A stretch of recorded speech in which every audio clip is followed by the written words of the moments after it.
Welcome everyone. Nice of you to be joining this session of the AIWW, which is called Leaders Dialogue, on the topic drinkable and swimmable rivers. Before Lian and Maarten will take the floor, I want to inform you that this is a very interactive session, and we have the possibility of adding you to the conversation if you want to add something, a story or something else that relates to this topic. So we can make it more interactive. So first, we will have Lian and Maarten do their stories on drinkable and swimmable rivers.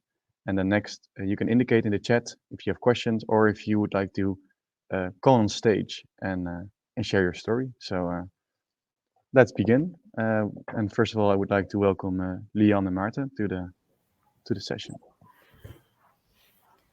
Thank you, Pepijn, and hello, everyone. Hello.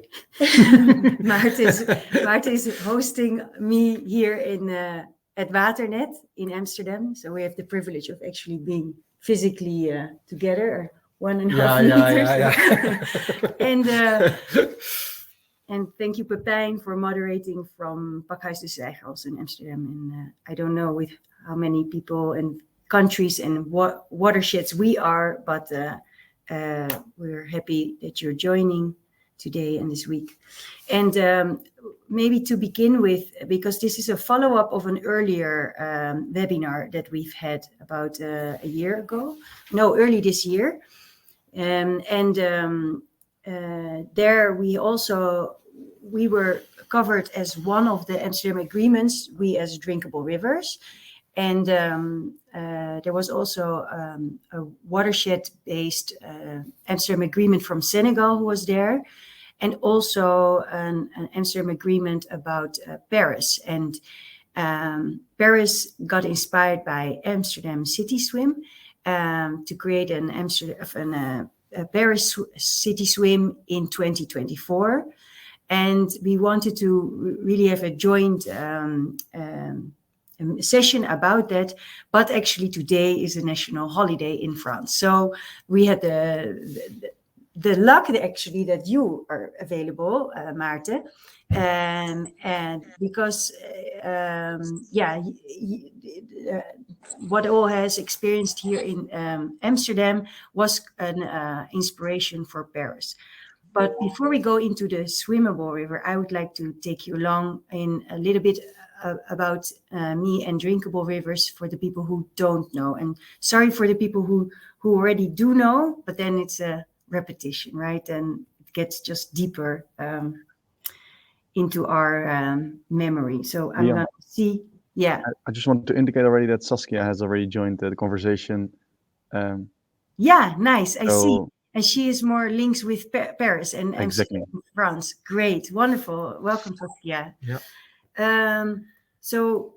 Great to have Paris in the house. Yes. as all of the rest of the world, of course. Yeah. So a little bit about drinkable rivers. One ambition further and more intimate than swimming. My name is An Phoa. I'm the founder of Drinkable Rivers, and we are really working towards a world with drinkable rivers. And that is not so long ago, actually, that in many places in the world, rivers were still drinkable, which you can be reminded of from this artwork by John Constable, and where you see the shepherd on its belly, leaving his herd to the side and drinking straight from the stream. And I experienced actually this in Canada on the Rupert River, where I canoed for a month and I could directly drink this river water for a month. And that has moved me. I was moved by beauty, actually. And that when all the relationships are healthy, such qualities as drinkabilities that are so life-giving can appear. And then this was up till the James Bay, where the Rupert River ends, possible. But when I returned to this place 3 years later, then it was not drinkable anymore. There was mercury in the water. And so the balance was disturbed by a mega dam that was built, and the mercury was there from silver mining happened earlier. And so from then I wanted to take care of rivers, because it can disappear. I got moved in a different way, a more frustrated way, that can get lost. And so I started to see how this could be my personal compass, and to make my life choices in line with and help towards a world with drinkable rivers. And a few things I learned then, that all around the world is actually made up of watersheds. And that really, when all our relationships on the land are healthy, then they're contributing towards a drinkable river. And so this is how the watershed mobilization towards a world with drinkable rivers started. And it made us also aware of other kind of relationships and other kind of boundaries, because we're used to thinking in country terms. But actually, when you look at water in waterways, then our country of the Netherlands starts here. So from a water perspective, this is our boundaries, and these are our direct water cousins and neighbors. So it gives us a different perspective, and this different perspective I activate on river walks. So 3.5 years ago, I walked the river Meuse from France and Belgium to the Netherlands for 60 days, about 1,000 kilometers. And this year, I walked the river. We walked the river IJssel, much shorter, but it was an interesting side punch with a similar kind of output. And one of those outputs is that we really realized that connectedness through water is so real, that it's actually like a bloodline, like making us like a family. And so these river families meet each other during this walk and make new kind of agreements also and findings. Another side element was that we get a lot of publicity doing that. We made a movie that was screened as a 3-part series on the national Dutch television. That was also now recently shown as a premiere on a film festival. And we're making next year, in probably likely May, a Meuse tournee. How do you say it? A Meuse screening along the Meuse with this movie. Then we also have a book, because we with Drinkable Rivers, we're doing 2 things. We're hiring awareness on a world with drinkable rivers and what it would take to have that level of water quality. And that's also with this book, besides these river walks. And on the other hand, we put people into action. And here we presented with the mayor of Rotterdam, Ahmed Abu Taleb.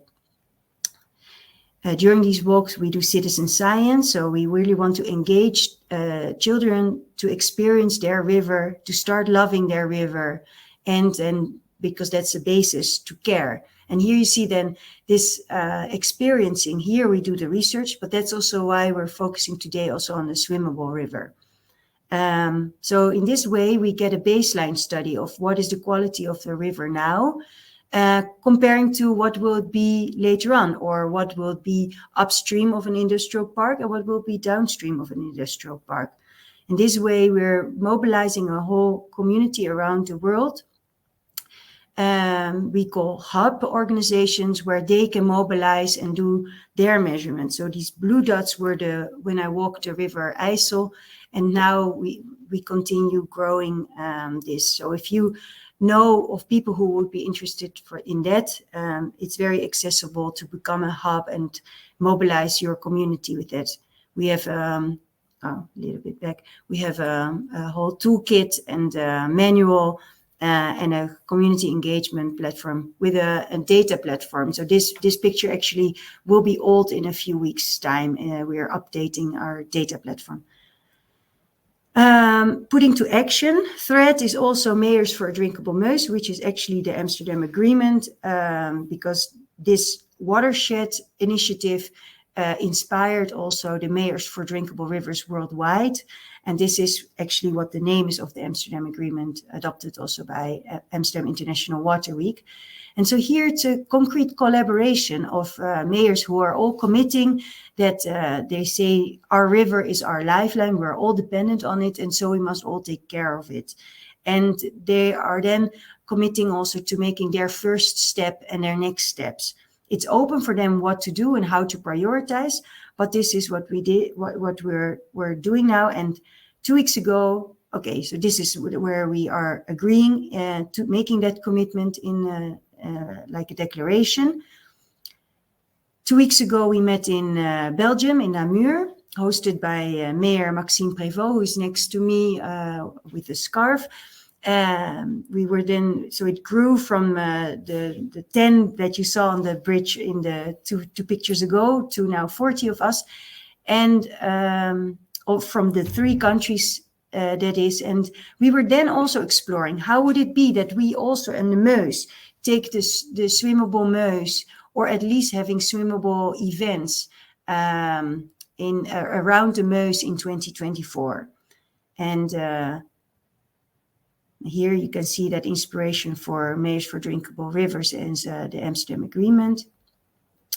And this is where we'd like to continue today. So we choose this element also of something that is very personal, where we have a relationship that people will understand. It's not only technical, but I believe that when we are aiming for such qualities like a swimmable and a drinkable river, we are also taking all these European Water Framework, but also the UN SDGs goals.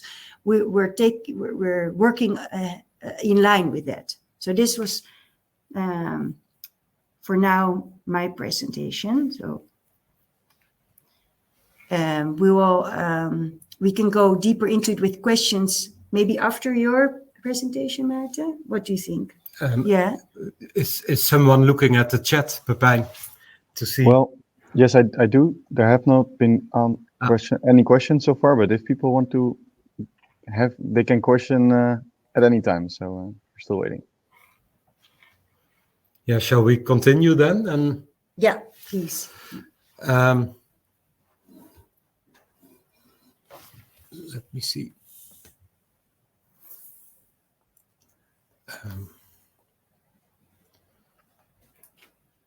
Waar is hij nou gebleven? Maybe this one? PowerPoint? Nee, het was AIWW.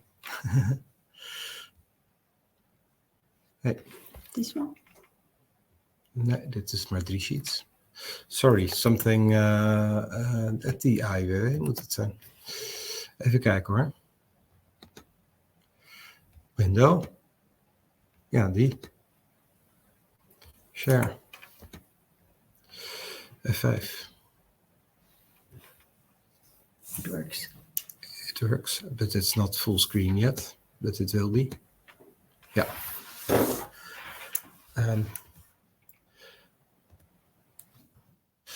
Yeah, I must say I am very much inspired by the idea of the drinkable rivers and the river walks. And I want to explain this at this case of swimming in Amsterdam.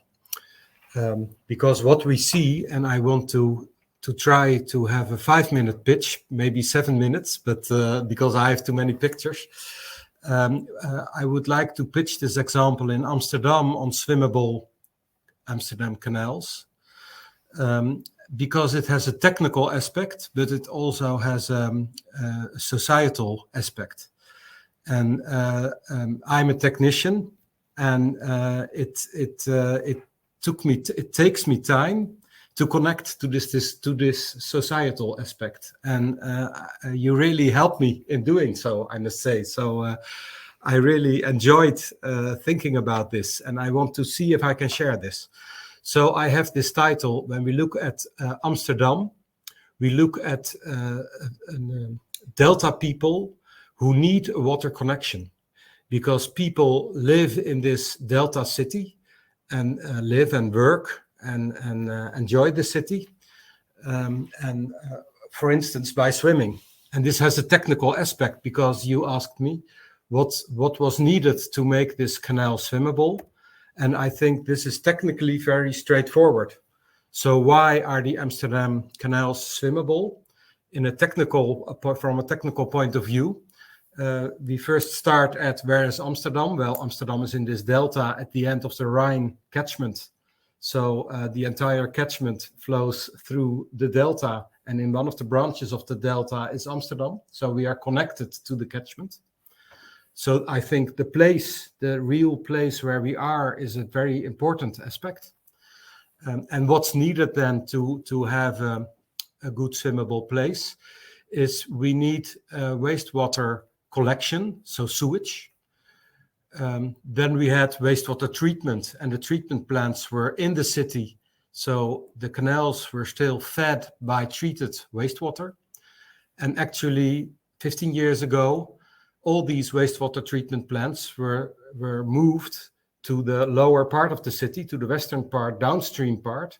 So the city contains no more treated wastewater. So the moving of the wastewater treatment plant was an important step in swimming water quality.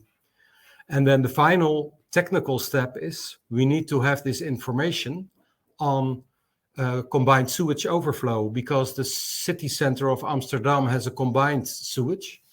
We see it on a map here. And all yellow dots are overflow points. And one of these overflow points you see in the other end. And then we are measuring in a few of them. And you see a signal like this. In the blue line, you see the height of the overflow, which is typically here. And here you see the water level in the sewage. And you see at some rain event, it overflows. And so this sewage overflow troubles the water quality. So what is needed is to inform people on this aspect. And then you have the technical part. But on the other side, there are the people. And of course, there are no two sides. But that's the way you could frame it. But it's wrong to frame it that way. But also your question framed it like that. What did we do to make it swimmable?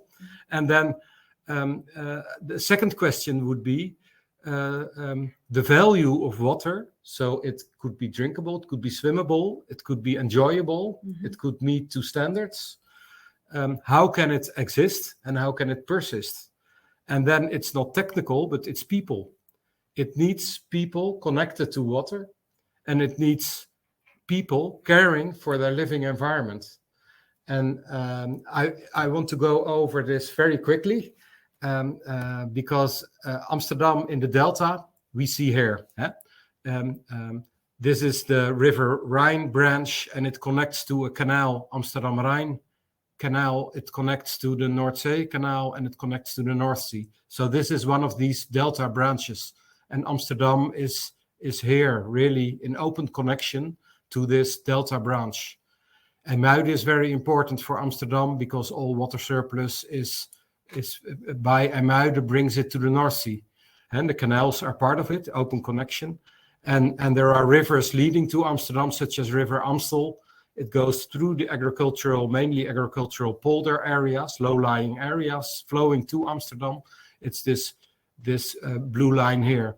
So this states we are in the delta at this certain state in one of the branches, and then I want to go into history with one point. We must know that only in 1872, Amsterdam was disconnected from Zuiderzee, this big lake, which was inner sea, a lagoon, you could say. And it was disconnected 1872. And then in 1876, there was this canal. So before 1872, there was only connection to Zuiderzee and not to North Sea. And then only 1890, there was the connection with this canal connected to the River Rhine branch. Just a few years, because we go back into history to show some nice ideas coming from the past. when we're looking at sewage, this is very quickly going over a sewage map in 1976. This was the planning map, how to construct further sewage, and it was completed 1987. And it's like a movie going through this area where you see the river, the sewage system grow over the years. The city center, for instance, sewered in 1939. And the wastewater treatment plant, the first wastewater treatment plant was 1982. Sewerage of the canal zone was only in 1987. So actually the sewage development started in 1872, first picture, and in the last it was finished in 1987, more than 100 years later. And then the second technical item was that all these wastewater treatment plants were in the city and they were moved downstream to this place. Actually, this is the amount of water cleaned by all wastewater treatments in our area. And we see the new wastewater treatment plant is also modern and it's cleaner. It's cleaning the waste further. So it's not only bringing it directly to the sea, but also in a cleaner way. Huh? So also the sea benefited from this step. And then we have monitoring of sewage overflows, because we still have these sewage overflows. They look like this. Very nice. They are always yellow painted constructions. Top, the top part. Pothole. Pothole. Yeah, that's it. And they are painted yellow. And when you open them, you see these measuring devices, and you see that there are many, and only few of them are censored. But it gives us an idea when the sewage overflows run. And so this is the information we want to yell to the people. Wait, the sewage overflew. Don't swim, but we have no voice. So that's one of the problems. But then I came to this article last Saturday. And this was in Volkskrant. So I just took the pictures from Volkskrant. And it was about urban litter problems in The Hague. And it strongly connected these problems to society. You can look at it in a technical way. This is one of these waste collectors in the city. Why are people putting their waste next to it without putting it inside? And technically, it's possible to put most waste inside, but people don't. So there is not only the technical part, there is also the societal part. How can people be caring for their environment? And reading this in the newspaper with the thought of this meeting on this Monday, I thought this makes a splendid connection. You see it in waste, but you also see it in water quality, because you have water quality problems. They also strongly connect to society, and not only to sewage. Yeah? Right.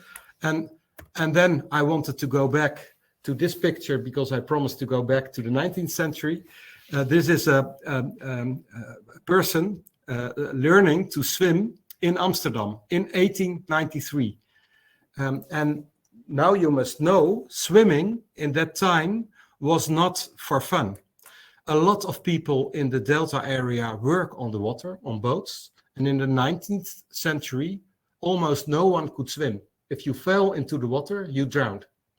So there was a big societal movement to learn people, to instruct people. It's very necessary that we must swim. We must learn to swim in the water. And you must know that this is the open canal. So this person is swimming in this canal without there was no sewage.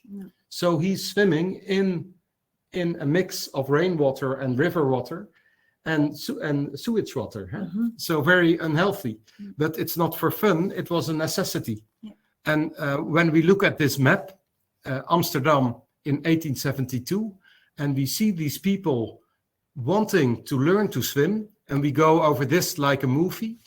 The person we saw was a swimming construction started 1846, and then we see all new places constructed. And you must know that in 1882, there was no canal connected to the Rhine. It was already closed to the Zuiderzee, so this was almost completely sewage water combined with Amstel water. Wow. So and still people swam. And they were looking. This was a very good place because this is upstream from Amsterdam, and this city development was not existing like this. You're living here, I'm living here. We are neighbors. In our area, you could swim in Amstel because it was upstream of the city. But in 1903, not anymore. So it was stopped. And you can, I did a research on history of swimming locations in Amsterdam, and you see them stop and move outside. Here the canal existed, but also there it stopped, and it stopped because water quality spoiled. And if you connect this to the 19th century, this is a map of cholera fatalities, 1866. The black numbers are the number of people living there, and this is the number of people dying out of the promillage, so what, per thousand. And so there were large fatalities. It was very unhealthy to be in the canals. You see that people looked for places where swimming was more possible than in the real canal zone. Yeah. And swimming was not enjoying, swimming was a necessity. And you see here the people learning to swim. Also Jacob Olie, and this is 1912. This is especially times for women because there was also bathing. Mixed bathing was not really of this time at the beginning of the 20th century. I think it's so you're looking here at people connecting to their living environment. It was very necessary for all these people to learn to swim. Mm-hmm. And then you combine this with this litter. So this is my last sheet. This was my title. The Delta people need water connection. And this was my thought. Technically, we are part of the Delta. There is sewage. There was moving of the wastewater treatment plant, and there is information. And more societal people need connection to they are connected to the water, working on the water in the 19th century, living in a water city now, wanting to swim in the water. They need water quality is really benefited by people caring for their living environment, because if you put your waste not in the bin but outside and it drops in the water, you spoil your own living environment. And for me, a very important point is, and also the article in the Volkskrant last Saturday, it's the product of a just society, because also litter was not connected to dumb people. It was connected to people with too little space because they have no room to live, and they only have small room, and they just need to get rid of their litter. Huh? So water quality and the connection to water is the product of a just society. And that was the point. So what's needed?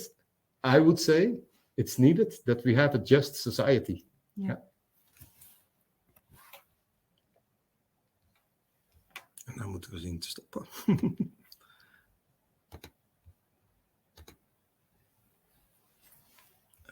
Dan moet je terug. Ja.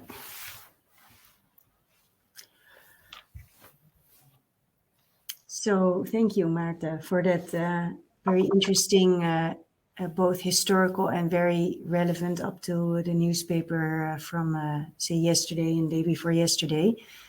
I think if we can unleash people's engagement through what they're already connected with water, but also through those relationships that they have with water, we can really accelerate much of the changes that we are needing. Because one of the things that I think also that once we have these swimmable and drinkable rivers, it will mean that the land also looks much more healthier. And so it will also help in climate stabilization. It will also be useful for biodiversity. Ultimately, we will have to look into how are our riverbanks. So not only what is happening with the sewage, but how do the riverbanks look? How are we growing our food? How are we designing our cities, etc. So it's a lot. So I'm also happy to see that Saskia is there. And so I at some point, Saskia, I'd like to see if you would like to share a bit of your experiences now with Paris. But maybe I'm just checking with Pepijn if he has seen any question or comments come in so far for No, unfortunately, someone commented that it was very inspiring, but so far, I think the story has been this clear that there are no further questions, even though I have some questions, but I'm not sure if I should be asking them at the moment. I think it is good that you also ask a question, but maybe it's nice to first hear a bit about Paris and the Seine and how they are preparing. And I don't know what Saskia can share about it, but thank you, Saskia, that despite the national holiday in France, but I think you are in Amsterdam now as well, right? I am. I'm at home. Yeah. I was in Paris last week, 2 days, and it was a lot about about mayors and water, and but also about the Seine. And the last time I communicated also with the city of Paris about the quality of the Seine because of the Olympic Games that will happen in 2024. And I was not too much prepared on the question, but I know that they have an organization with four different perspectives, and each perspective is from different departments is so the leader of each group. And for example, they have in the city of Paris, you have 2 million inhabitants, but they all have a combined system. But around Paris, you have in the departments, you have separated system. So you have a leader of wrong connections, misconnections, and then they come from another department. So they don't come really from the city of Paris because of the separated system is around Paris. So every group, you have the both connections, you have the wrong connections from the separated systems and sewers, and they are looking. So all the ports have to change, the harbors, and they are also have a big monitoring program from the water quality, and they have an evaluation every month. And all the houseboats have to be connected, so that's a real. They will have the next year in June. All the harbors will be ready to connect the boats, and then the boats should be connected in 1.5 years. So it's all very big challenges. And the fourth thing I don't remember. The three is and they started already in 2018 with the whole program how to get the better quality of the Seine. And they want also the heritage, because there are a lot of communities they have to work on the quality of the water. And they say, after the Olympic Games, so after 24, a lot of communities worked on it, so they have also they should have the possibility to swim also.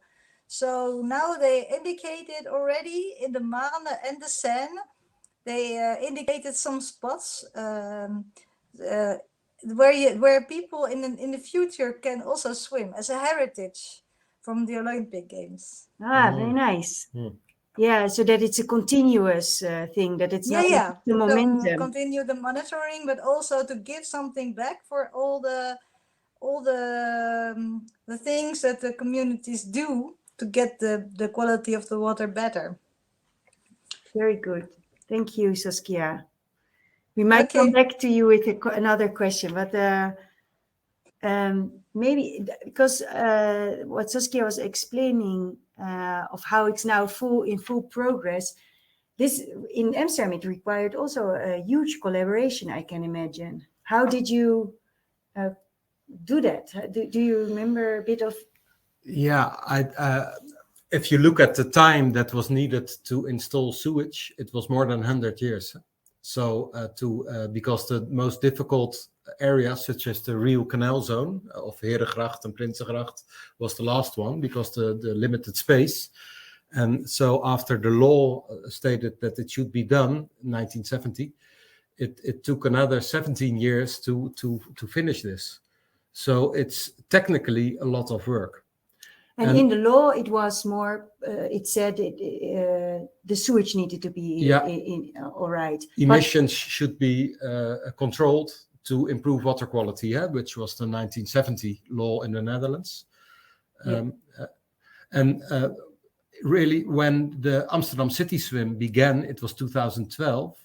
And it was just 6 years after we moved the wastewater treatment plant.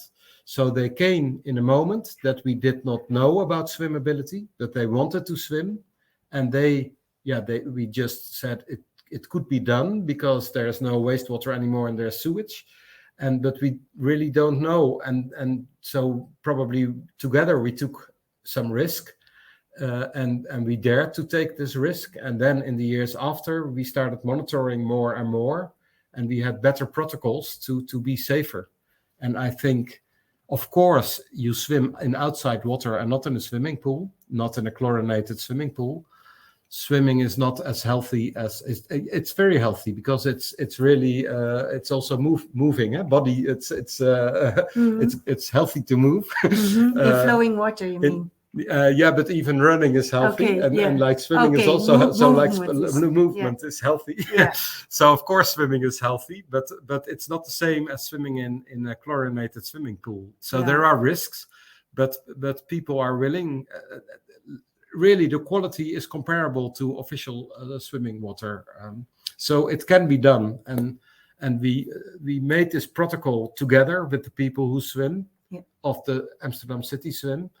And I think the big challenge is that all people swimming outside, they should know about their environment, and they don't. So after a heavy rainstorm, such as 10 days ago in Amsterdam, October 21st, people still, because water is relatively warm in October, people are still swimming in October from the summer. But people don't know. They don't know their environment. They should know that after such a heavy storm, you shouldn't swim for 5 days. And 5 days, okay. Because then, let's say it's delta connected, so then it flows away. But that's quite specific, or is that in general, like in the Paris or in in Paris it was. We had these discussions in Paris. It's 17 days. 17. So, after an event, it takes 17 days for the system to recover, and because there are more than 80 events per year, there are hardly any time frames in which the water is swimmable. So is there something like from your process, and now also that, so Saskia might also know it, so is there like a roadmap of what you did? And there is probably a sort of sequence, right? You may make first maybe protocols, then monitoring schemes, then evaluation schemes. There is probably a logical sequence. But is there something like a little booklet or that other cities or villages that would like to do something like this that they can learn from? Do you think something exists already for Amsterdam and for Paris? I think together with the cities of the world having experience, it would be very useful to make such an experience booklet, which is growing, and everyone contributes to this booklet. It's not one city knows and the others have to learn. No, we have to learn together. Like I know we also try to connect with people in Basel that we know that they have also a long history already from swimming, and from the Meuse community so someone who was the alderman from Leudal, who was there in Namur 2 weeks ago, also said that they do a yearly swimming event starting from the Roer, so the side branch, going to the Meuse. So yes, I think if someone knows already such a booklet, please maybe share the link. And otherwise, we will do some research. And maybe you would like to help us. So that's a question to all of you. How to make something practical as a starting point. Of course, it's not that it can be so diverse as the cities are themselves, but it would be useful to learn from. Do you know, Saskia, whether they're reporting already something about the processes in the Seine? Well, I'm sure, as I know the French people and their habits, that I'm rather sure that they have put it into a report to how it's organized and who is the responsible one, and I'm pretty sure, because that's the way they act. And is it true but it that all will be in French, so I will talk about it to SIAP, whether they have or the city of Paris, whether they have it for me, and I can translate it.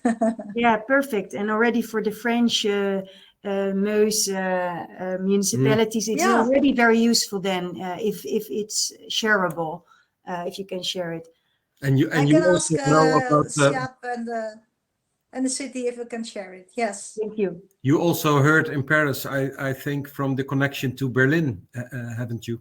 Yeah, we have now. We had an MOU, so a memorandum of understanding, and we work together with each one. So Waternet with SIAP and Waternet with Berlin with SIAP. But now we have a new memorandum of understanding, and it is with the three parties together. And so we have we already exchanged the subjects with the three parties. But for example, now, well, it's very practical about the wrong connections, the misconnections. That is really very practical thing. But well, how is it in each culture? How important is it to look to the misconnections, and what is the consequences, and how do we treat them? So, for example, Berlin and Paris and Amsterdam have a different look at it. They don't, and it's very interesting how we look at it, how we treat it. What do you mean with That's a really practical.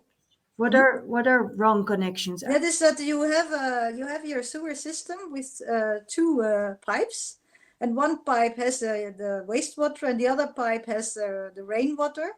Well, when you misconnect it, then you connect, for example, your wastewater to the rainwater pipe, and it goes directly to the swimmable water. Well, it won't be swimmable anymore.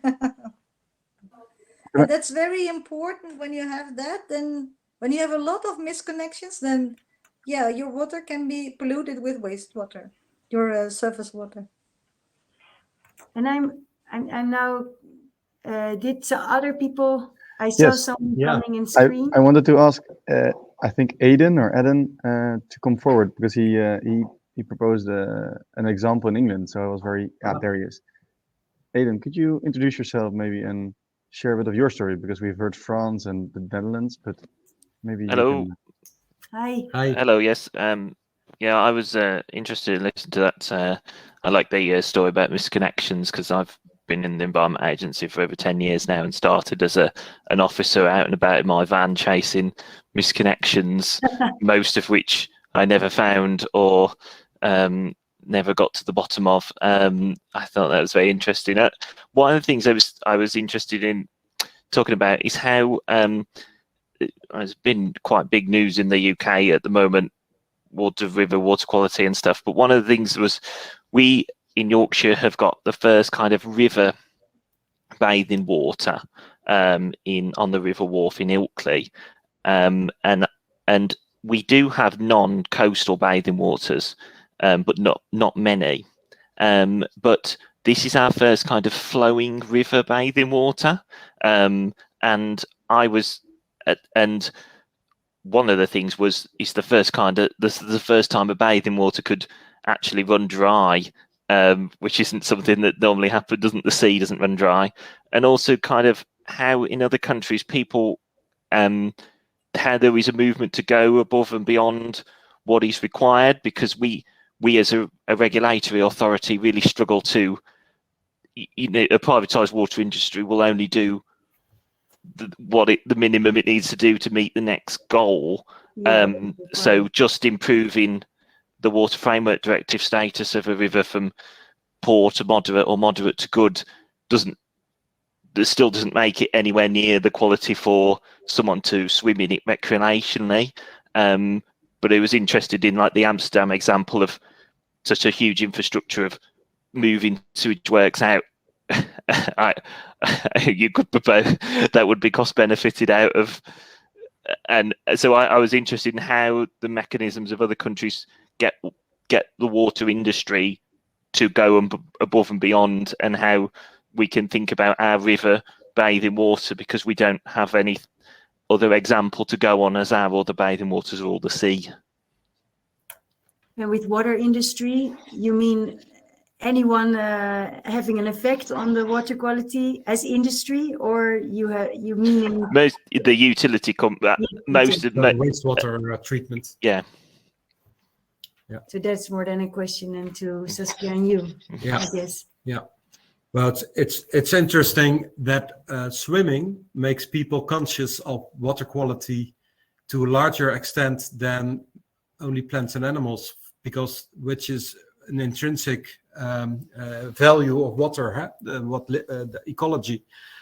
But when people started to swim, it's really for all people interesting, and as ecology would also be for all people interesting. But in the Netherlands, the wastewater authority is public, and so it's driven by politics. And if more people become more conscious, there's more traction. Yeah, for measures. Huh? Yeah. And I must also say that there were very brave, responsible people in our area that took the responsibility to think about this moving of wastewater treatment plants. So it's also, it's the luck of responsible people taking this giant leap, actually, because it's much easier to keep it as it is, but for the short run. Yeah, for the short run, but for the long run, this was really a giant leap for Amsterdam. Yeah. And I heard one time also that from one of the city ecologists that at the moment to propose having a swimmable Amsterdam was like so utopian. Indeed, it was giant leap, like you say. Yeah. But now that it's there, he even said it's not so far to have it as a drinkable Amsterdam even. That the quality is also quite high already. Yeah. Yeah. Not to say that it's drinking water, that's other regulations, right? But more that it's drinkable. Not to say that we're saying it's safe to drink, but it's even went beyond. So we hear from the people who do a 2-kilometer swim in the Amsterdam Canals. They all take half a liter or a liter during the 2-kilometer swim. Huh? Okay. So that's not drinking, but that's maybe involuntarily drinking and not meant to be drinking. But I saw another question popping up in the chat from Estathios Fardis, and he says that people are using. Thank you, Aiden, because it's so nice. Sorry. Very nice. Because it makes it real that we see someone. And also, thank you for sharing the link. I saw it. Yeah, that's okay. Thanks for your answer. I think in the UK there's brave political decisions to be made that I'm not important enough to make. But as a regulator, it's very interesting to hear and to have those examples, because I think especially with rivers being bathing water quality, we're really starting from the very, very first one. So I think the public have got hold of that now, and there will be a lot more applications for bathing waters in rivers. So I think it looks like it's going to build as years go on. Yeah, and what my experience is then, not so that from the utility point of view, but then from the more mobilizing people point of view, is that when you have people have this swimmable open waters as they're in their imagination, and that they want it again, plus giving them the tools to do also some monitoring themselves, that might really empower people and mobilize people as well. So that I would certainly try both at the same time, like you were also saying, it was a certain luck of the leadership that was there and that was needed, but it helped also that people wanted this as well. Yeah, and it's also important, there was a finance structure. So the area where the wastewater treatment plant was developed with urban development, which brings in money. So it was a deal of developing certain area, which very important in the middle of the city, and paying the financing the sewage investment and the wastewater treatment plant. So it's all about spatial planning and generating public money. Huh? Yeah.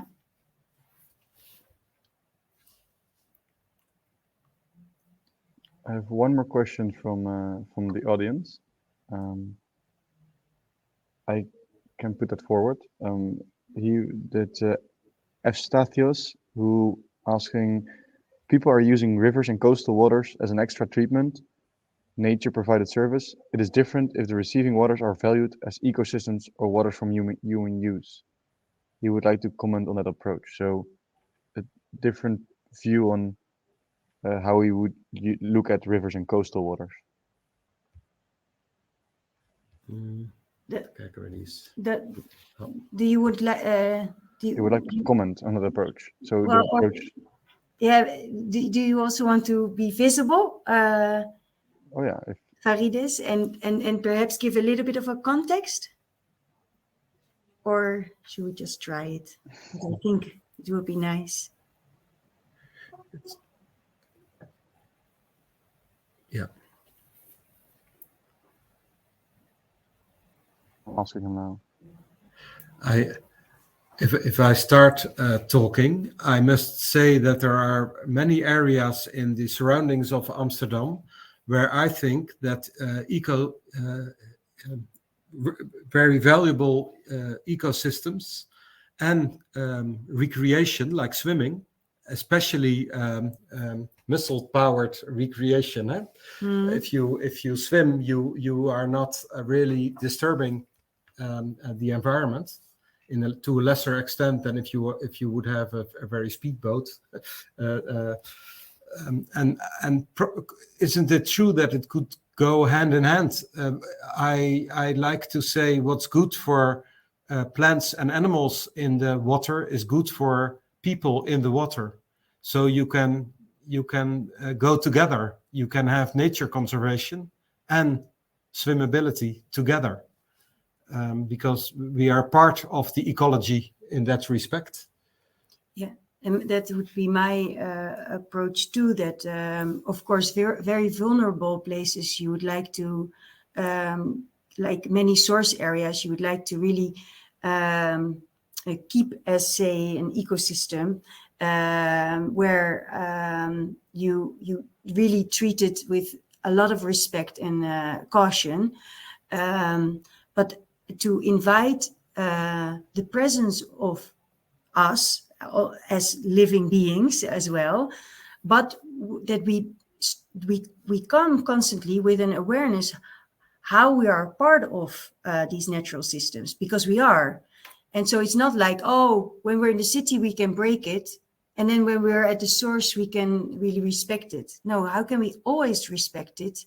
But of course here in the city, where there is much more care and treatment and money pumped into the system as well, of taking care, there we can be with more people enjoying the river as well. But I think that not per se, same with national parks, that when you say you are not allowed to come in, then we don't learn it to get a different kind of approach. And that's really what I want, what with the work of Drinkable Rivers, how can we, with each of our choice, ask ourselves, does this action help towards a river, a swimmable river and a drinkable river, or not? And that we then also learn that we will stop those things that don't. So we are choosing the materials to clean ourselves and our houses and our cities that are good.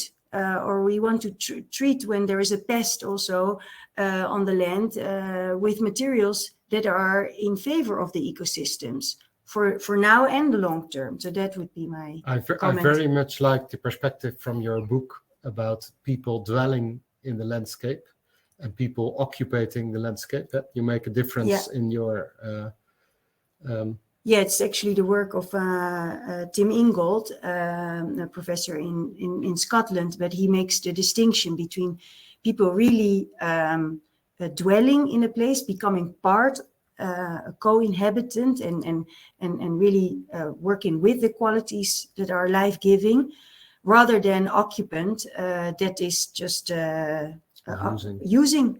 So if I don't know if Farides, if this is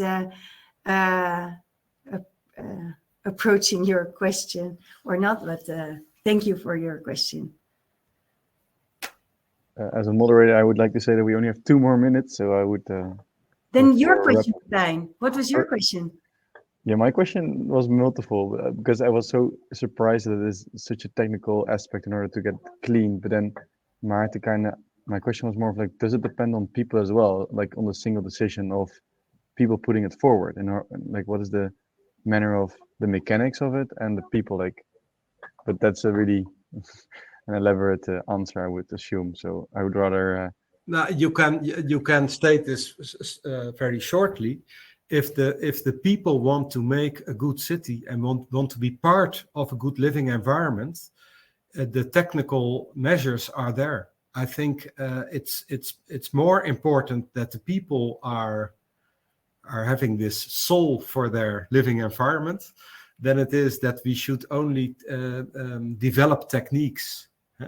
And that is my experience too, that once people really experience love and care for it, then all the other things will be at service for us. I learned that point of view from you only by reading your book and talking to you. Huh? Nice. So I was very, okay. Yeah, it's an honor to be together here. Yeah, for me too. And I hope it was, yeah, of course, this is quite amazing that this is possible, but it was also strange to look almost in the mirror and not seeing you, all of you. Yeah, that's very strange. Thank you for all your time, and please share with us whatever you are learning, and we will also collect and find ways to share it with you on our journey to swimmable and drinkable rivers in the world.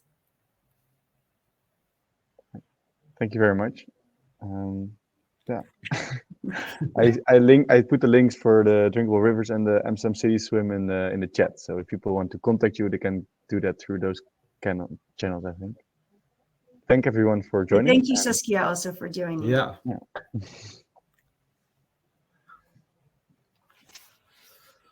It's very strange to leave, huh? But yeah, that's what we do. We just press the button and somewhere else. Yeah. All right, that was it.